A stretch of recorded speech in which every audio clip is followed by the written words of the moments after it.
Assalamualaikum warahmatullahi wabarakatuh. Bismillah walhamdulillah wassalatu wassalamu ala man la nabiyya ba'dah Sayyidina wa maulana Muhammad ibn Abdullah sallallahu al-qa'imi bihuquqillah wa ala alihi wa sahbihi wa mawalah amma ba'd. Puji dan syukur mari kita panjatkan kehadirat Allah subhanahu wa ta'ala, zat yang maha ghafur. Salawat berakat salam kita haturkan kalimat baginda Nabi besar Muhammad sallallahu alaihi wasallam tasliman katsira. Ikhwatul iman yang dimuliakan Allah, alhamdulillah pagi hari ini kita masih diberi kesempatan oleh Allah untuk dapat bernapas dengan leluasa, dan yang paling luar biasa kita masih diberikan kesempatan untuk dapat melaksanakan kewajiban kita, salat subuh salah satunya. Bahkan tadi malam kita bangun, kemudian saat ini duduk sejenak saja untuk sama-sama melaksanakan kewajiban kita, thalabul ilm. Mudah-mudahan seluruh aktivitas amal ibadah kita diridhai Allah subhanahu wa ta'ala, amin ya Allah ya Rabbal amin. Ini hanya sejenak saja dibandingkan di akhirat. Saya sering mengungkapkan ini agar kita selalu ingat bahwa dunia ini sekejap saja dibanding akhirat. Dibanding dengan melintas di siratil mustaqimnya saja, satu hari di sana sama dengan 1000 tahun di muka bumi. Belum nanti setelah vonis antara surga dan neraka, satu hari di sana sama dengan 50.000 tahun di muka bumi. Jadi hidup kita 60 tahun, apalagi yang hanya beberapa puluh menit ini saja, tidak ada sepersekian secondnya barangkali dibanding kehidupan kelak di akhirat yang kekal abadi itu.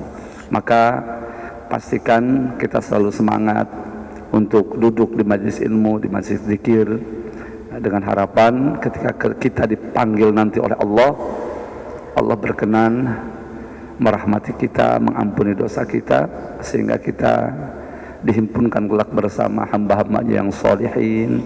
Dan bahkan mudah-mudahan walau dengan segala keterbatasan kita, Allah berkenan menghimpunkan kita bersama al-anbiya wassalihin, terkhusus dengan Nabi kita tercinta Nabi Muhammad sallallahu alaihi wasallam tasliman katsira. Baik ikhwatul iman, beberapa pekan saya tidak bisa hadir karena satu dan hal.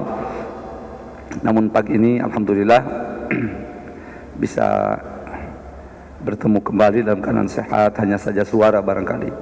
Ya baik,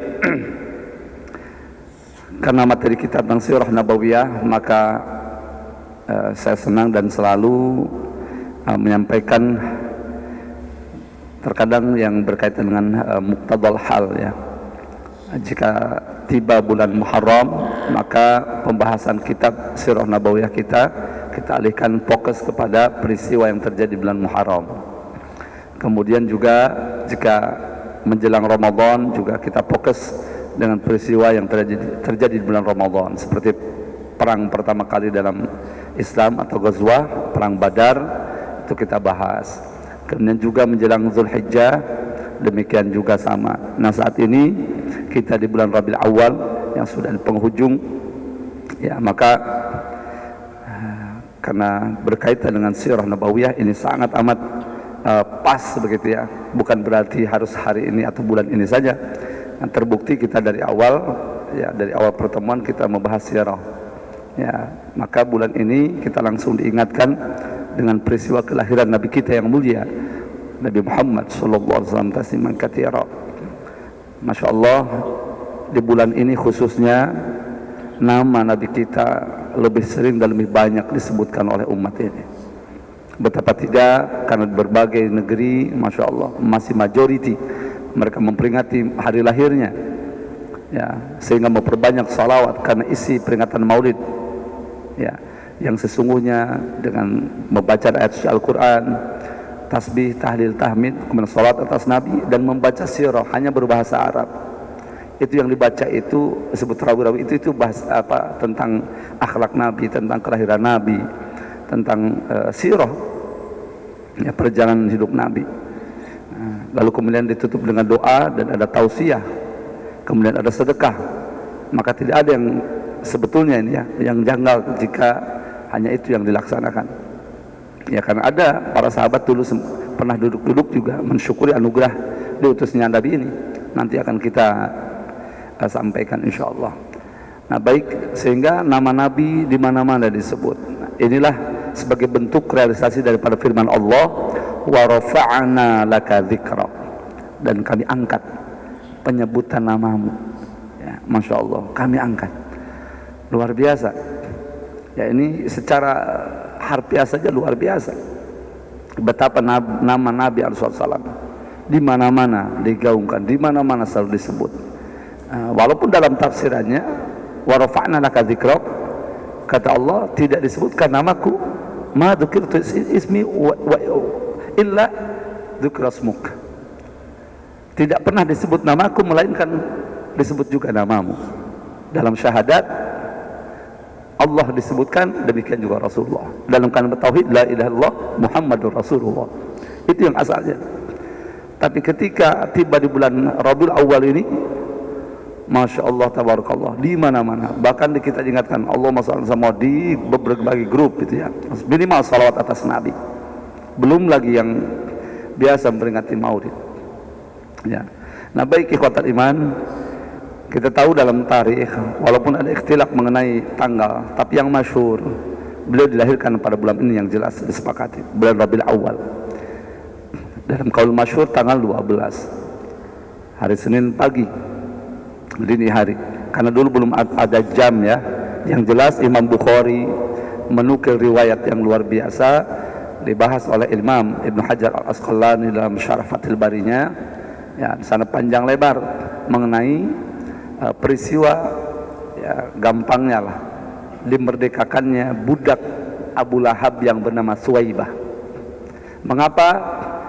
Karena saking gembiranya Abu Lahab mendengar kabar dari budaknya ini bahwa Nabi SAW telah dilahirkan, atau Sayyidah Aminah, ya, adik ipar berarti ya, apa, kakak ipar gitu ya bagi Abu Lahab ini. Kakak ipar dia telah melahirkan, karena Said Abdullah abangnya sudah wafat ya sebelum Nabi terlahir tentunya. Nah, maka karena senangnya Rasulullah telah dilahirkan, langsung saat itu juga Suwaibah dimerdekakan dari status kebudakannya. Nah, ternyata ini ngepek gitu ya. Efeknya bagaimana? Singkat kisah, setelah Rasulullah diangkat menjadi Nabi, memang kalau kita mau kaji Pak, dari mulai lahir Nabi sejarahnya luar biasa, ada sampai Nabi usia 25 tahun ya. Nabi terlahir dalam keadaan yatim, tidak kenal ayah Pak, sampai usia 6 tahun singkatnya yang insya Allah kita semua sudah hafal. Ibundanya pun wafat di Madinah, perjalanan kembali daerah Abwa itu ya, jadi satu kawasan antara Mekah dan Madinah ya. Dari Madinah mengarah ke Mekah ada kawasan Abwa. Nah, disitulah beliau wafat karena sakit keras, sehingga 6 tahun beliau sudah yatim piatu, tidak memiliki ayah dan ibu. Lalu beralihlah ke pengasuhan beliau kepada kakeknya Abdul Muttalib. Berapa lama? Hanya 2 tahun saja. Usia beliau 8 tahun, kakeknya pun wafat, sehingga beralih tangan lagi. Mari kita hayati dan kita renungkan sejenak betapa ujian yang dialami Nabi luar biasa. Ya, ini juga dari Allah. Ya, ada hikmah, tentu la hikmatin fiha, karena ada hikmah yang terkandung di dalamnya. Berpindah kepada paman beliau Abu Thalib, sayangnya bukan main, sayangnya luar biasa. Namun dari segi ekonomi Abu Thalib ini kurang beruntung, sehingga Nabi kita sebelum diangkat jadi Nabi tentunya masih masa kecilnya, usia belasan tahun beliau sudah harus ikut berniaga ke Syam diantaranya. Nah, setibanya di Syam kita tahu ada sebuah kisah yang luar biasa.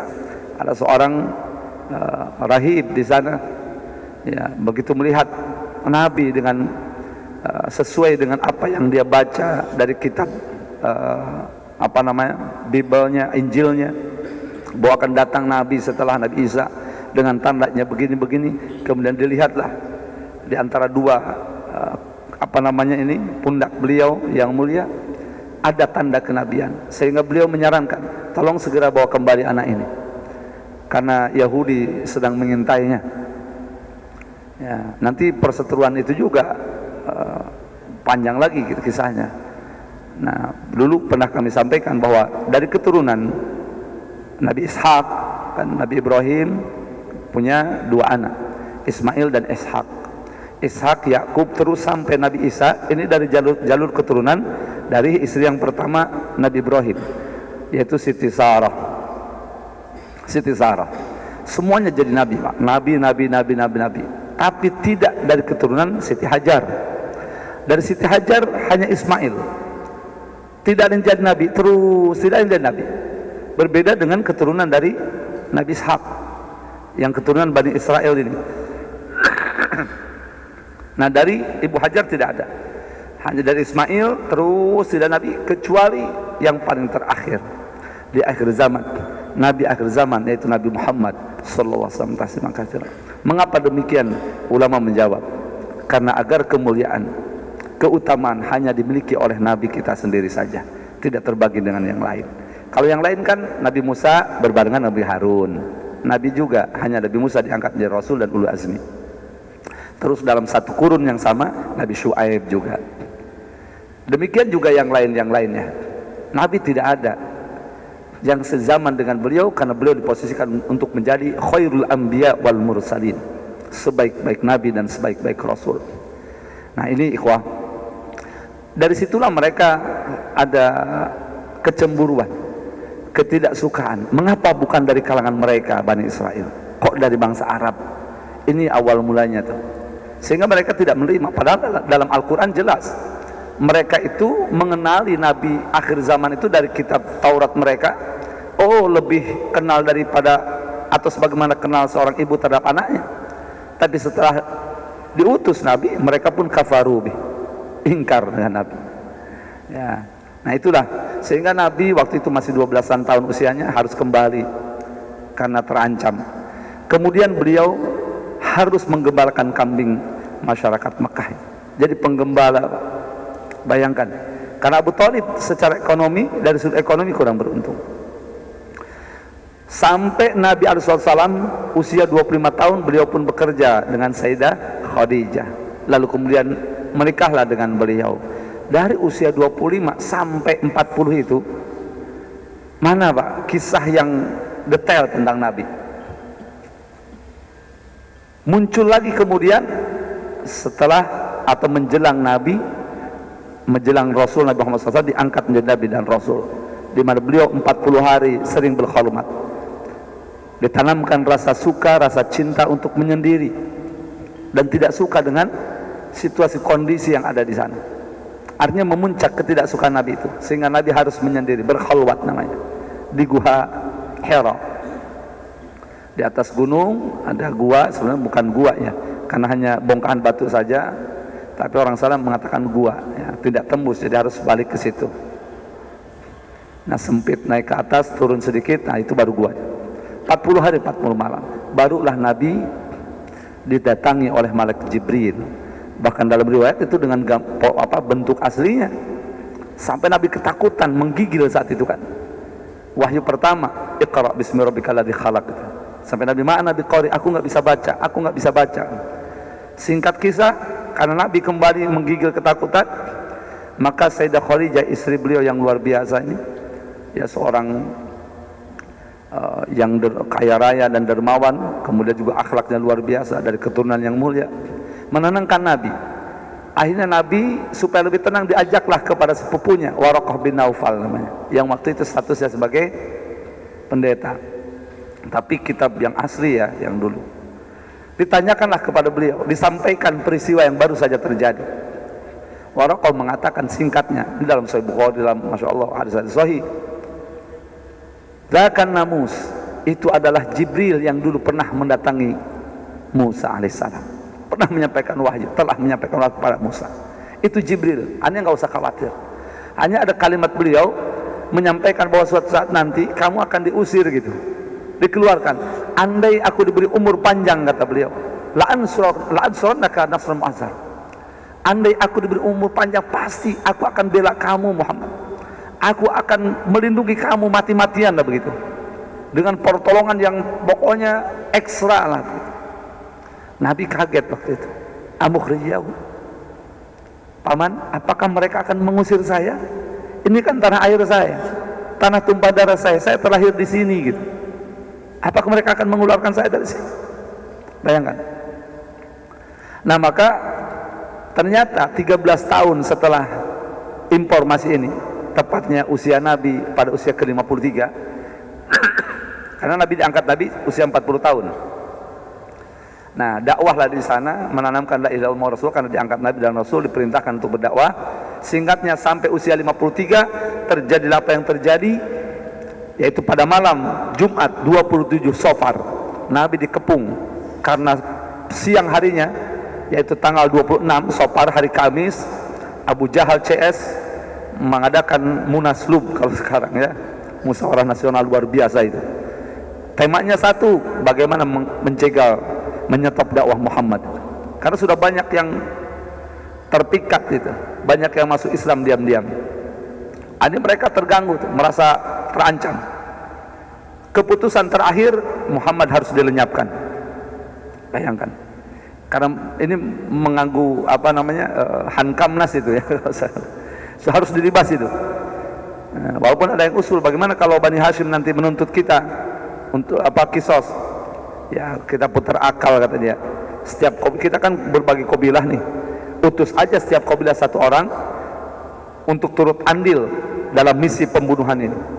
Sepakat, maka mereka pun tidak akan mau, tidak akan sanggup, katanya, tidak akan berani menuntut kita.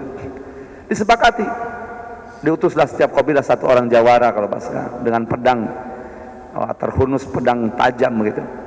Malamnya langsung bergerak mengepung kediaman Nabi. Nabi diberitahu oleh Jibril, malam itu juga beliau bergerak menuju mana? Rumah Abu Bakar Siddiq, yang sekarang ada Hilton Tower, itu ada KFC di situ. Itulah posisi rumah Sayyidina Abu Bakar Siddiq. Sementara rumah Nabi di arah timur dari Bab As-Salam ada fasilitas umum, ya toilet. Antara toilet itulah gang, itulah kediaman Nabi kita alaihi wassalam bersama Sayyidah Khadijah. Adapun yang di ujung yang jadi library itu adalah tempat lahirnya, ya, tempat kelahiran beliau. Disebut Maulid Nabi. Itu Maulid Nabi itu tempat lahirnya Nabi alaihi wassalam. Sekarang dijadikan library, perpustakaan. Nabi datang ke Abu Bakar Siddiq, langsung bergerak kemana? Sembunyi dulu di Gua Sur selama 3 malam. Malam Jumat, malam Sabtu, malam Ahad. Malam Seninnya bergerak, dibantu oleh 4 orang. Amir bin Fuhairah, penggembala kambing di mulut gua itu. Abdullah bin Abu Bakar sebagai informan. Asma binti Abu Bakar yang bolak-balik mondar-mandir naik turun, itu seorang wanita dahsyat luar biasa, sampai dijuluki oleh Nabi Dzun Nuqain, ya, yaitu mengantar makanan, ya, dengan sembunyi-sembunyi. Lalu kemudian ketika Nabi akan berangkat, rupanya tidak ada tali pengikat di ontanya, maka beliau merobek tali pinggangnya itu, sehingga dijuluki wanita pemilik 2 kain pinggang itu, ya, ikat pinggang, karena dirobek 2 pada saat itu oleh Nabi, dijuluki Dzatun Nuqain. Masya Allah. Nah, kemudian yang keempat adalah Abdullah bin Uraikid. Dia penunjuk jalan, bergerak, walaupun Madinah berada di arah utara, beliau berada ke selatan, baru kemudian ke arah barat, mentok di Laut Merah, baru bergerak ke selatan, menempuh jalan yang tidak biasa dilalui untuk menghindarkan mengalihkan perhatian supaya tidak bisa dilacak. Ada kisah menarik, ikhwah. Setelah sampai di satu kawasan namanya Juhfah, ya, ini antara Mekah Madinah, Nabi melihat jalan ke Mekah, ada rasa rindu di situ. Rindu beliau ke kota Mekah. Ya, dulu kan berhari-hari, Pak. Ya, bayangkan 474 km jarak Mekah Madinah ditempuh dengan onta. Kadang naik onta, kadang turun jalan kaki dan seterusnya. Nah, bisa dibayangkan onta jalannya kayak bagaimana. Nah, di Juhfah itu Nabi SAW merasa rindu yang luar biasa, sampai malaikat Jibril datang. Apakah engkau rindu kepada Mekah, wahai Muhammad? Iya, kata beliau. Lalu kata Jibril, Allah menyampaikan ayat. Ini wahyu kepada beliau yang termaktub dalam surat Qasas ayat 58, ya. Apa bunyinya? Nah, ini yang biasa dibaca dalam doa terakhir itu. Dalam tawaf wada biasanya. Dalam tuntunan dari Depak itu atau dari doa-doa ini, yang dibagikan untuk doa tawaf wada, itu ada ayat ini dibaca, innalladzi farada 'alaikal qur'ana laradduka ila ma'ad. Sesungguhnya Allah, zat yang telah mewajibkan engkau untuk mengikuti, melaksanakan hukum-hukum Al-Qur'an, ya, kewajiban-kewajiban Allah syariatkan dalam Al-Qur'an, pasti akan mengembalikan engkau ke tempat kembalimu.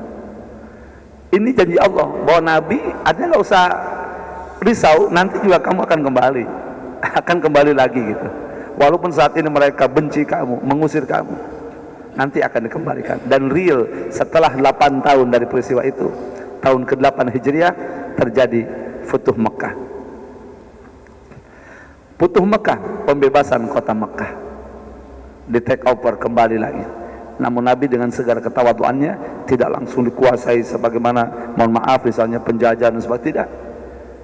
Malah di situ kalimat-kalimat yang disampaikan Nabi luar biasa, sangat menyejukkan. Siapa yang masuk ke rumahnya Abu Sufyan, dia aman. Siapa yang masuk ke sini, dia aman, dia aman. Tidak dengan kalimat yang berbentuk penekanan atau ancaman. Apalagi sampai bunuh dia, tumpahkan darah, tidak ada. Padahal jelas itu musyrikin, kafirin yang mengusir beliau. Coba kita lihat akhlak dan sudut ini. Ini bagi kita yang terjebak dengan satu paham di mana kita hanya karena beda masalah khilafiyah, senyum aja nggak boleh gitu, duduk semajlis nggak boleh. Ini bagaimana ini? Paham-paham ulama terdahulu, lihat, masya Allah. Dan akhlak Nabi kita, katanya panutan Nabi. Coba lihat bagaimana.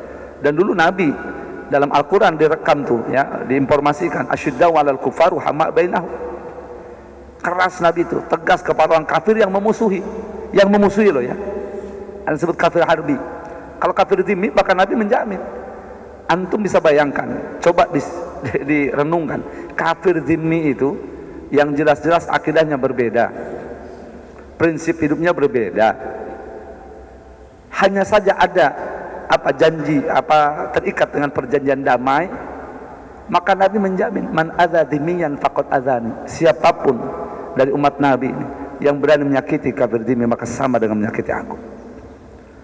Lah sekarang sama-sama muslim, rukun iman Islamnya sama, kiblatnya sama, Al-Qur'annya sama, hanya masalah fur'iyah.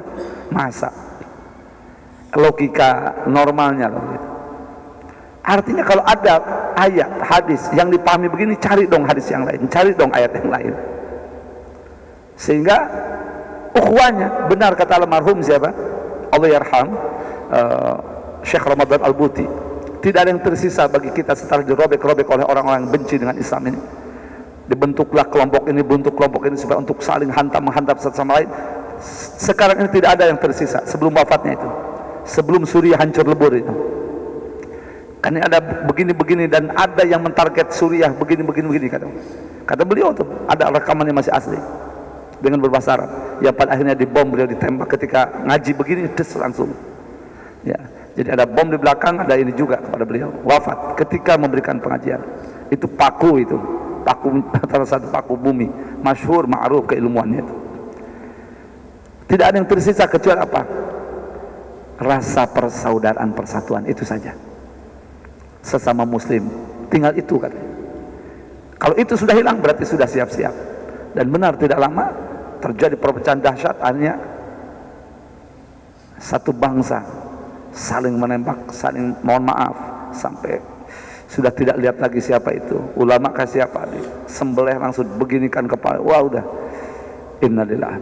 Yang tadinya di pasar, di mana mereka bersama walaupun berbeda dari, ya, antara madhab dan seterusnya, ketika dipantik itu saling bunuh antara mereka, dan dengan sadis dan kejam, saling perkosa apa segala macam. Alhamdulillah. Siapa mereka, wallahu a'lam. Benar yang beliau katakan, tidak ada lagi, karena sudah melihat, karena ada sekelompok mengkafir-kafirkan, sekelompok ini begini-begini. Oh, ini berbahaya. Sehingga kalau vonis kafir udah langsung berarti halal darah. Antum jangan kaget kalau ini halal darahnya. Bagaimana kepada saudara muslim kok bisa langsung halal darahnya? Nabi aja kafir zimmi menjamin. Nah sekarang sama muslim apa? Coba, tidak ada berperang, tidak ada apa. Kok dengan mudahnya? Nah ini ikhwah, mari. Nah ini kaitan dengan apa?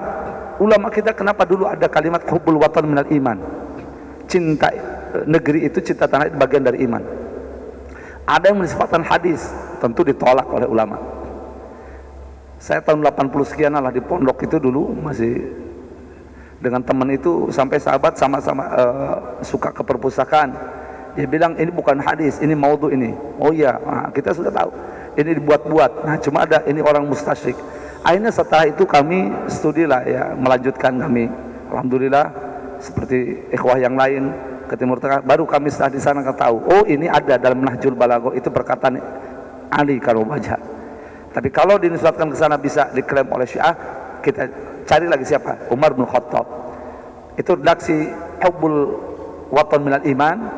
Nah, kalau Sayyidina Umar bin Khattab bisa dilihat dalam tafsir Ruhul Bayan. Nah, beliau menjelaskan apa kata beliau? Laula hubbul watan. Laula hubbul watan, jika bukan karena cinta tanah air, la khariba baladusu, pasti akan hancurlah negeri yang jelek, yang tidak berkualitas itu. Fa bi hubbil awtan umiratul buldan, maka dengan cinta tanah air maka negeri-negeri itu pun akan dimakmurkan, akan menjadi makmur. Ini kemana kaitannya coba? Jadi kalau kita hanya lihat begini, ini kok sahabat bisa mengatakan begini, para nabi tidak. Istimbat, istiqra ikhwah. Peristiwa mana yang oleh ulama Syekh Imam Ibn Hajar Asqalani dalam Syarah Bukharinya, ulama-ulama yang mensyarih hadis ini menegaskan mana contoh dari Nabi bahwa Nabi cinta tanah air. Salah satunya itu tadi, rindu beliau ke tanah airnya Mekah karena tanah tumpahnya. Sampai dalam sebuah riwayat mengatakan, ini ketika ulama ikhtilaf mana yang lebih afdal, Mekah apa Madinah, Mekah apa Madinah. Sebagian ulama mengatakan Madinah karena ada jasad Nabi dikubur di sana, dipendam di sana. Nabi buktinya nggak kembali ke Mekah. Sebagian tidak, Mekah karena ada Ka'bah. Kedua, Nabi dilahirkan dan diutus di sana. Ketiga, pelaksanaan ibadah haji dan umroh hanya di Mekah, tidak di Madinah. Berarti itu lebih afdal. Nah ini ikhtilaf Pak di antara ulama. Sehingga Ar-Raji adalah Mekah. Mana karena Nabi sempat mengatakan, ya Makkah tu, wahai Mekah, kata beliau, wahai Mekah, innaki la'habul ardi ilayya, sesungguhnya engkau itu tanah air atau bumi yang paling aku cintai. Bayangkan, laula anna qaumaka akhrajun, laula anna qaumaki akhrajuni ma kharajtu minki. Andai bukan karena kaummu, pendudukmu yang mengusir aku, mengeluarkan aku tidak akan pernah keluar darimu wahai Mekah. Ini menunjukkan, kata ulama, berarti Nabi sebetulnya sangat lebih cinta kepada Mekah. Karena kata Nabi, andai tidak diusir, beliau tidak akan keluar. Lalu setelah tinggal di Madinah, seiring dengan waktu, maka bermuamalah. Ternyata penduduk Madinah, Masya Allah, kaum Ansor, luar biasa kedermawan mereka. Makanya juluki Ansor itu luar biasa. Datang muhajirin ke sana, yang punya ladang atau rumah dua dikasih satu ladang, dibagi dua. Mohon maaf, punya istri dua dicerai satu, setelah idah boleh ditikahi. Mana ada coba pembelaan yang luar biasa. Maka juluki Ansar, para penolong. Dan penduduk Mekah yang berasal dari muhajirin pun, mohon maaf kalau bahasa kasarnya, tahu diri kalau bahasa kita. Beliau tidak mau menjadi parasit atau hanya mengandalkan begitu saja. Meminta kepada beliau, tolong tunjukkan mana pasar, karena mata pencaharian orang-orang Mekah berniaga, berbisnis, karena di sana tanahnya tidak sesubur Madinah. Korma susah suburnya seperti Madinah. Di Mekah itu susah Pak, di tanah tidak subur. Makanya tunjukkan kami mana pasar. Kami berikhtiar, akhirnya ke pasar-pasar. Nah, setelah Nabi Masya Allah melihat penduduk yang luar biasa, sampai Nabi juga cinta, sehingga Madinah itu menjadi tanah air kedua bagi Nabi. Buktinya apa? Lihat dalam Sahih Bukhari, dalam hadis-hadis Sahih. Karena idza qadima min safarin, bahwa Nabi setiap datang dari perjalanan, dari bepergian keluar kota itu, entah dari peperangan atau apa awda'a rahilatahu, beliau mempercepat apa itu kendaraannya. Kalau dalam onta, kalau dalam hadis, kana idza qadima min safarin fa nadharat ila juduratil Madinah, apabila beliau tiba dari perjalanan luar kotanya kembali ke Madinah, lalu beliau melihat tembok-tembok, pagar-pagar kota Madinah itu, Awda'a rahilatahu, beliau pun mempercepat kendaraannya, ontanya. Waktu itu onta, belum ada mobil ya.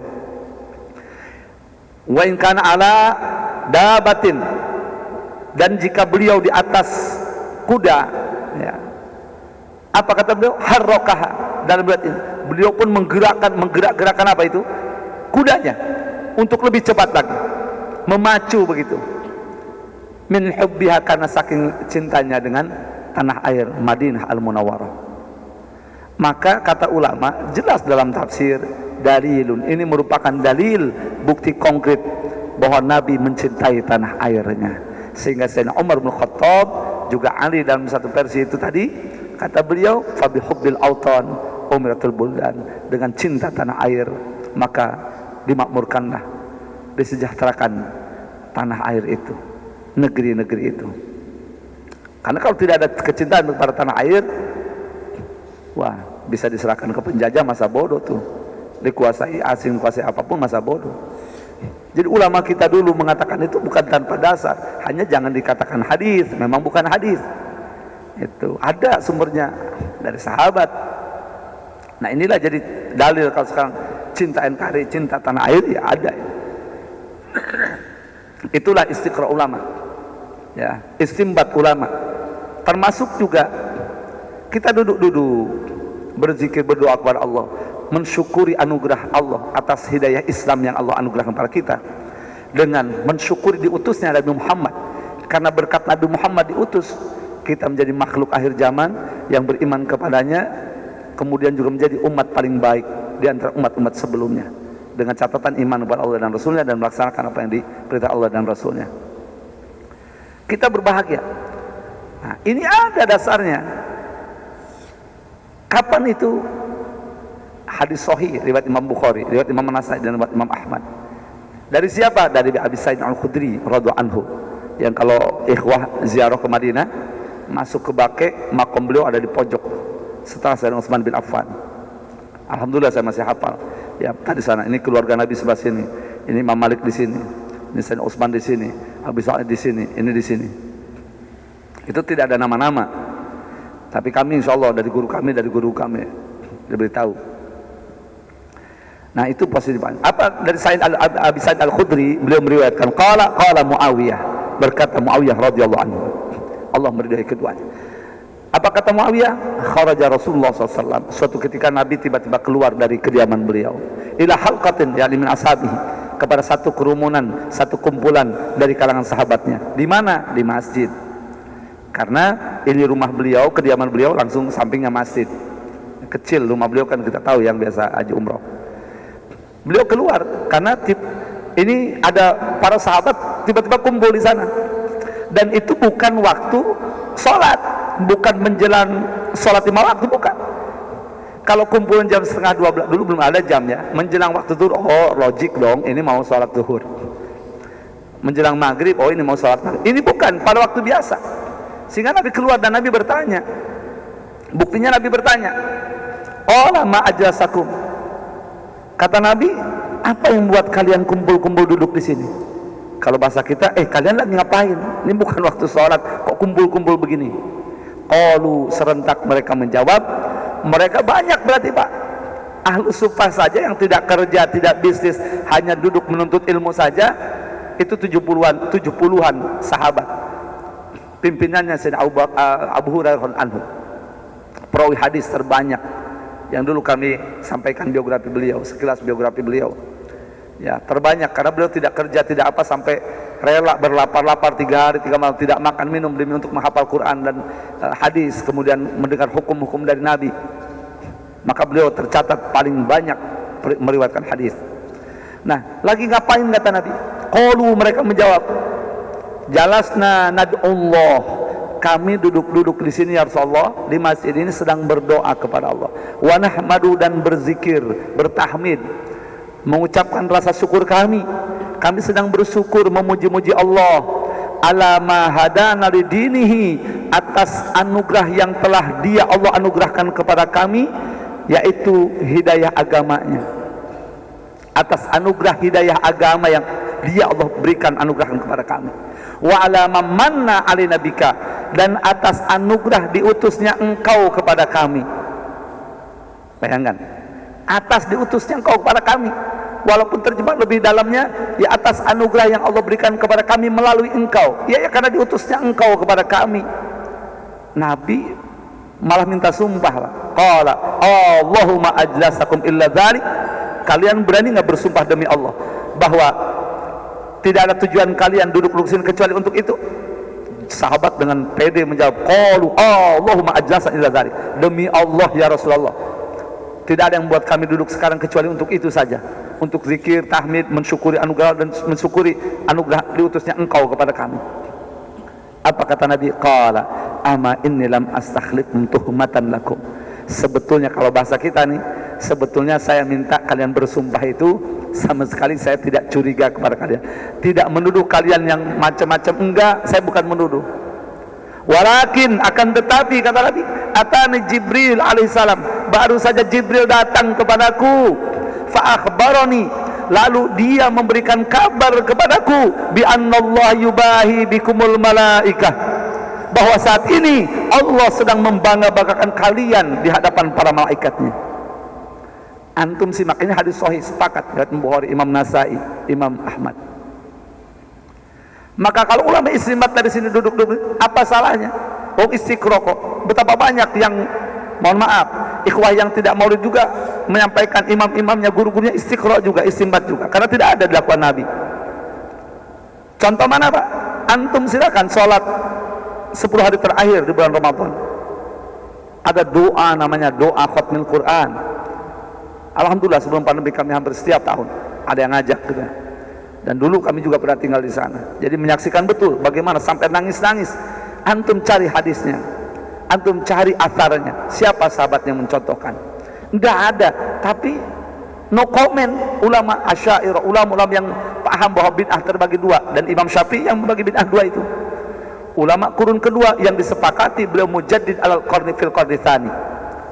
Beliau lahir tahun 150, wafat 204. Kurang apa salafnya beliau yang lebih faham, dan ternyata diakui. Kenapa mujaddid yang kedua? Karena beliaulah pencetus usul fiqh, cara beristinbat dengan Al-Quran, dengan Sunnah. Karena beliau tahu persis mana hadis yang aman, yang khusus, mana yang mutlak, mana muqayyad, mana laili naharinya, mana nasikh, mana mansukhnya. Asbabun nuzul, asbabul wurud beliau kuasai, ngelotok itu.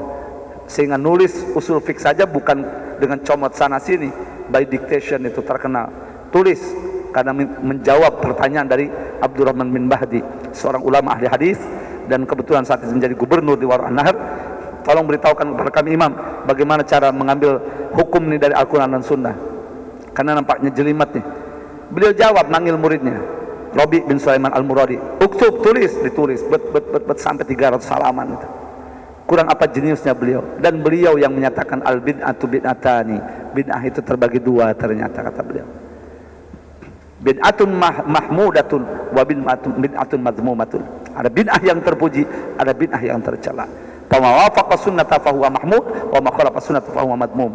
Segala bid'ah yang selaras dengan sunnah, maka itu adalah bid'ah yang terpuji, dan segala bid'ah yang tidak selaras dengan sunnah, maka itu adalah bid'ah yang tercela. Jadi ditafsir. Dari mana kok bisa beliau ulama tabi'in yang kurun mufaddalah ini Pak, kurun salaf, mengatakan begitu? Sayyidina Umar bin Khattab, lihat dalam Sahih Bukhari, beliau mengatakan terkait salat tarawih, ni'matil bid'atu hadhihi, indah bid'ah yang paling indah, kata beliau.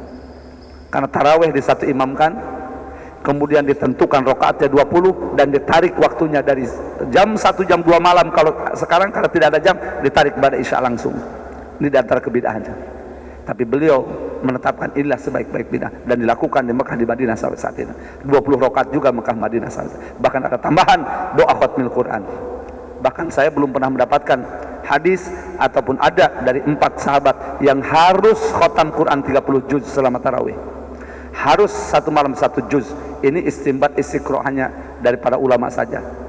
Tidak ada Pak. Apa Nabi wajib harus satu malam 1 Quran 1 juz? Wallahi tidak ada. Tapi kan no comment, karena itu bagus.